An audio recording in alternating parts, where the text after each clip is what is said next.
तो hello guys, welcome back to my channel. जैसे आप लोगों को पता ही है कि हम प्रीवियस ईयर क्वेश्चंस के बेसिस पे इस चैनल पे पढ़ते हैं और हमने पूरी क्रिटिसिज्म कवर की हुई है और अब हम थ्योरी कवर कर रहे हैं। और जो सबसे पहली थ्योरी हम डिस्कस कर रहे हैं वो है पोस्ट कॉलोनियलिज्म।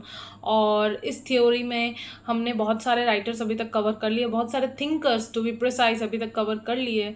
और आज हम जिस थिंकर या जिस पोस्ट कॉलोनियल थियरिस्ट को कवर करने वाले हैं वो है एडवर्ड साइद। तो आपके लिए तो स्क्रीन पे फोटोज है, मुझे अपने कंप्यूटर से देखना है, तो विदाउट वेस्टिंग मच टाइम शुरू करते हैं।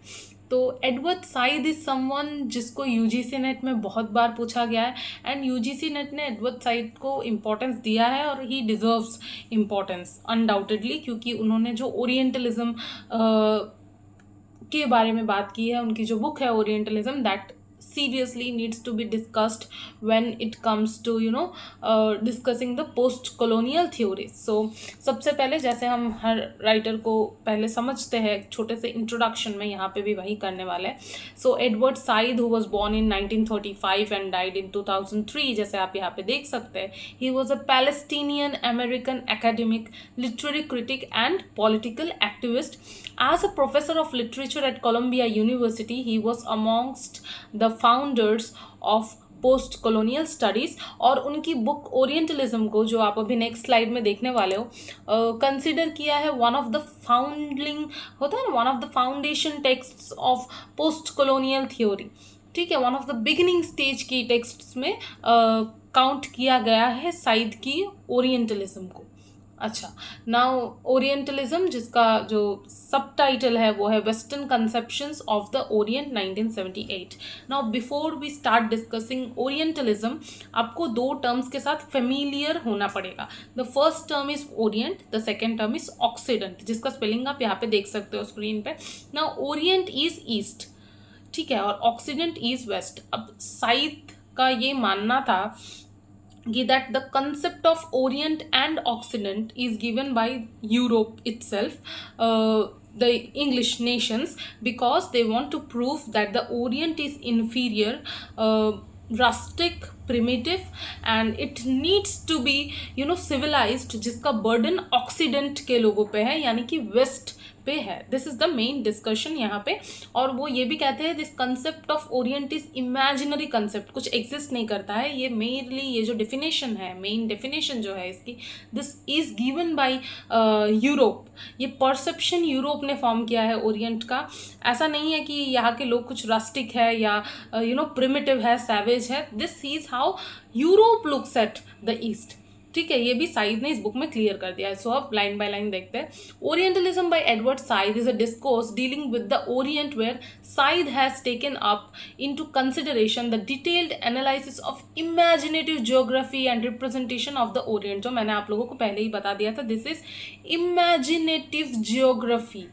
ठीक है, this is not a geography that is proven, वो नहीं है। दिस इज इमेजिनेटिव, जो वेस्ट ने इमेजिन किया है ईस्ट को, वो जियोग्राफी है ये। एंड रिप्रेजेंटेशन भी imaginary, obviously. It is a style of thought based on an ontological and epistemological distinction made between the Orient and the oxidant, जो मैंने आप लोगों को अभी समझा दिया। It is considered one of the founding texts of post colonial theory. Again the thing that I already mention, कि शुरुआती टेक्स्टों में इस टेक्स्ट को एक टेक्स्ट माना जाता है और गिना जाता है। The Europeans used the East as oppositional to define the self image as rational और मॉडर्न। ठीक है, rational and modern. So East की ऐसी परसेप्शन क्यों बनाई यूरोप ने? To present themselves as modern people, as rational people. अगर आपको अपने आप को ऊपर उठाना है तो किसी को तो नीचे दिखाना पड़ेगा। कंपैरिजन तो दिखाओगे ना। जब आप कंपैरिजन दिखाओगे तभी क्या होगा, आप एक और साइड को इन्फीरियर प्रूफ करके दिखाओगे, देखो इन लोगों में ये नहीं है और मुझ में है, that makes me superior. Rational, modern, जो यूरोप ने सक्सेसफुली कर भी दिया था कुछ एक्सटेंट तक, या शायद अभी भी एक पर्सन चल रहा है, डिबेटेबल है आइडिया, लेकिन डिस्कशन का पॉइंट तो है, आप लोगों को भी पता है।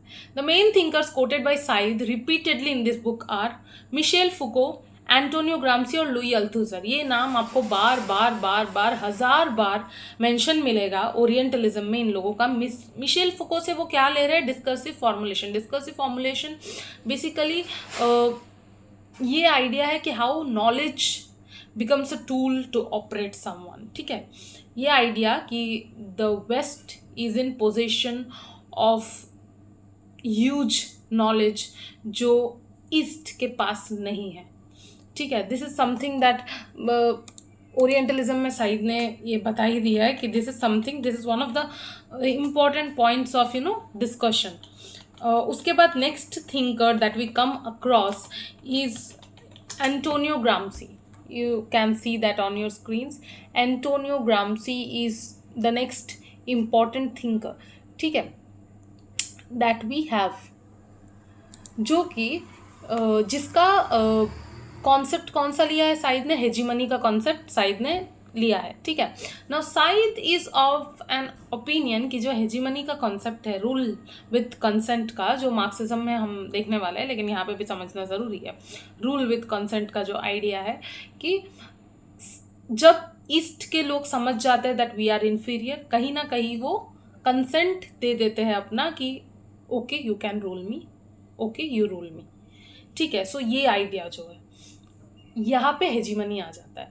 और लुई अल्थुसर का फॉर मार्क्स एक बुक है जो उन्होंने कोट किया है, और अगर आप चाहो तो क्रॉस रेफरेंसेस में you can also take the concept of ISA and RSA, और इफ़ यू आर BA और MA के स्टूडेंट जो आंसर लिखने का प्लान कर रहे हो, आप लुई अल्थुसर का ISA और RSA भी इसमें लेके डाल सकते हो। Ideological state apparatus and repressive state apparatus जो इंग्लिश नेशंस ने फॉलो किया है, ये अप्लाई किया है in order to show themselves as superior. क्या है ये डिटेल में डिस्कस करेंगे तो वीडियो थोड़ा सा मार्क्सिज्म की तरफ चला जाएगा। तो आप बेसिक आइडिया के लिए अभी के लिए आप गूगल कर लो, उसके बाद तो मेरे चैनल पे वीडियो डाल ही रही हूँ मैं इसका भी, तो आई होप और भी क्लियर हो जाएगा, लेकिन this will also serve the job. उसके बाद क्या है, Orientalism western conceptions of the Orient, 1978 में जो बुक है Orientalism western conceptions of the Orient, उसमें एक और कॉन्सेप्ट दिया है साइद ने, लैटेंट ओरिएंटलिज्म एंड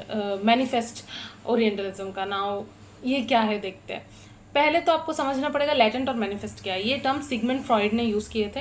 मैनिफेस्ट वो पार्ट ऑफ ड्रीम है जो आपको याद रह जाता है, latent is that part of dream जो आप भूल जाते हो, आपके अनकॉन्शियस में शिफ्ट हो जाता है। तो लेटेंट ओरिएंटलिज्म में क्या बोल रहे हैं, ओरिएंटलिज्म टर्म लेटेंट के साथ साइद ने ऐड किया है और मैनिफेस्ट के साथ भी, ये फ्रॉइड ने नहीं दिया है। फ्रॉइड ने सिर्फ लेटेंट और मैनिफेस्ट दिया है। तो लेटेंट ओरिएंटलिज्म में साइद का क्या कहना है कि this is the deeply ingrained stereotypical notions of the East that continue at an unconscious level. मतलब the idea that east is inferior, the idea that east is savage, the idea that east is rustic that was given by the Europeans, ये कहीं ना कहीं stereotypically ingrained हो गया है हमारे unconscious में और ये नहीं जा रहा है, ठीक है। और मैनिफेस्ट क्या है, manifest is the ability to overcome this idea, कि नहीं ये मात्र एक स्टीरियोटाइप है, this is not the truth, this is not the reality, this is just a stereotype that has been imposed by the East, by the West on the East to show themselves as superior, ठीक है। Manifest Orientalism is the overcoming of that idea कि ये stereotypical है, ठीक है। ये पूरा का पूरा आइडिया स्टीरियोटिपिकल है जो वेस्ट ने बनाया है। क्यों बनाया है वेस्ट ने, to show themselves as superior. और आप जब इसको ओवरकम करने लग जाते हो और अंडरस्टैंड करना शुरू कर देते हो literary, political and academic level पे कि ये सब बना बनाया हुआ एक बायस है that does not exist in reality, that is the manifest orientalism, ठीक है। उसके बाद कुछ और वर्क्स है साइद की। पहला है क्वेश्चन ऑफ पैलेस्टीन जो कि 1979 में आया है। उसके बाद the world, the text and the critic 1983, culture and imperialism, ये वर्क क्रोनोलॉजी में पूछा जाता है। सो एक बार देख लेना अच्छे से, इन सब की ईयर्स याद कर लेना, जो वर्क्स यहाँ पे दिए हुए हैं आप लोगों के लिए बहुत ज़्यादा बेनिफिशियल हो जाएगा। और एक वर्क है on late style music and literature against the grain. So या this was all about Edward Said that I wanted to share with you people, and I hope आपको साइद की आइडियाज़ क्लियर हुई होंगी। उनका Orient oxidant ये concept जो है उन्होंने कैसे इनको देखा है, कैसे इनको समझा है, कैसे इनको अपने वर्क में बताया है, आपको पूरा क्लियर हो गया होगा। साथ ही साथ if you are an UGC NET aspirant who is struggling for guidance, मेरे चैनल पे आप जाके वीडियोस देख सकते हो, वहाँ पे मैंने पूरा अपलोड कर दिया है। How you can study, what are the materials, कैसे आप क्या कर सकते हो, how you can make materials, most importantly notes कैसे बनाना है, क्या करना है, मैंने वहाँ पे डाल दिया है। एंड साथ ही साथ इफ़ यू आर BA और MA स्टूडेंट जिसको आंसर राइटिंग में प्रॉब्लम हो रही है कि कैसे आंसर स्ट्रक्चर करना है in order to score good marks, तो उसके रिगार्डिंग भी एक पूरी डेडिकेटेड प्लेलिस्ट है मेरे चैनल पे, you can go and check it, that will definitely help you.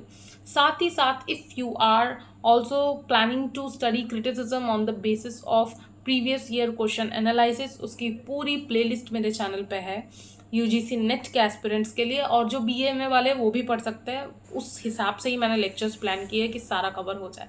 ठीक है, so thank you, hope to see you with the next video.